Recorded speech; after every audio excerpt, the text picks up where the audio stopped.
Imagine you've built your dream career, applied for an H-1B, and suddenly the rules change.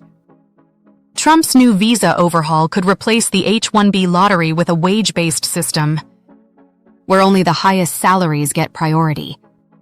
For Indian tech workers, this could mean fewer fair chances to secure a visa.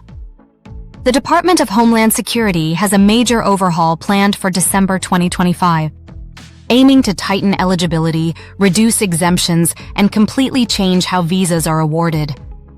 The biggest shift is moving from a random lottery to a salary-first model, where the more you're paid, the better your odds of selection.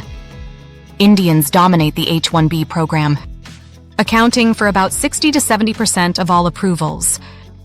But under this wage-first system, junior developers, early career professionals, and recent graduates could find themselves pushed aside, while senior engineers and top-level consultants with high salaries benefit the most. For Indian students in the US or fresh graduates entering the workforce, this is a serious shakeup.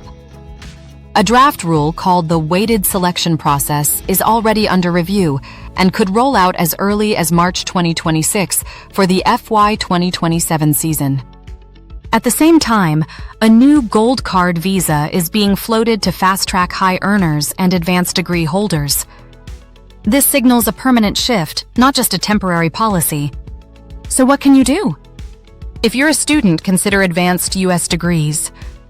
If you're working, target employers offering top wage levels. And always explore alternative visas, including the potential gold card. Drop "need strategies" in the comments if you want guidance, and subscribe for weekly updates built for Indian immigrants navigating US immigration changes.